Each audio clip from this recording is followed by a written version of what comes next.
Manhattan tends to be really busy and fast-paced at times, but you just go over the George Washington Bridge into New Jersey and it's the complete opposite.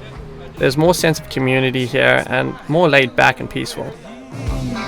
There's a lot of big sharks across the river in New York City, and for us, we thought it'd be more, I guess, reasonable to start out as a smaller company, to start in our neighborhood that we live in, and directly influence the community that we are a part of. So we thought this was the best option for us, and so it was important to us to be a part of our community and give back to our community and provide them a space where they can come and gather together. My name is Justin Hicks. I'm the owner of Mod Cup Coffee, one of the owners, as well as roaster for Mod Cup. We're based here in the lovely Jersey City Heights of New Jersey.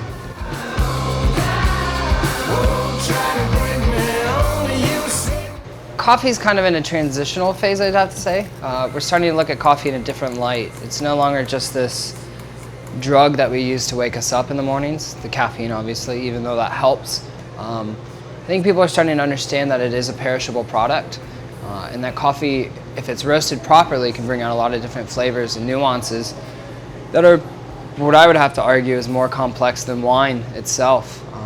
And because of that, I think there's this new surge within America and seeing how other countries have evolved in the coffee industry, that we're now approaching it in a different light, which some might say is third wave coffee, but it depends on who you're asking.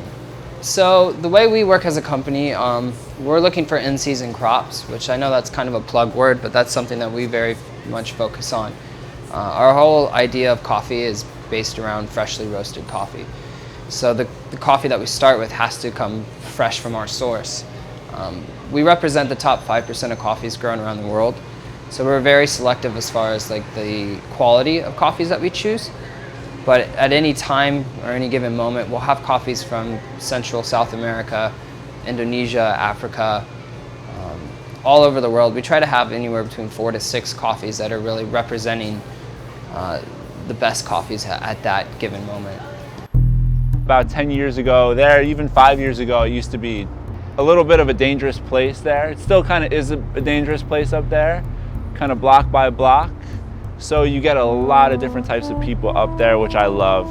You get people who are really, really poor, and then you get people moving up there that have a lot of money, and it's just this crazy clash of people up there right now. So it's really interesting to see a community like that changing. Right now it's interesting because it can turn into just about anything we want it to turn into in a way. We can kind of manipulate that and make it unique to itself, and turn Jersey City into like a destination spot and not another Brooklyn or another Manhattan or anything like that. So I think we have a really interesting canvas for building this neighborhood, and it's just now starting to get kind of moving. I like seeing my customers every day and seeing how they're doing and talking to them, and I enjoy that part of my job, and I don't want that ever to be really like taken away from me. And I think once you get to a certain level, you lose that connection with your customers on a personal basis, and I don't know how I feel about that yet.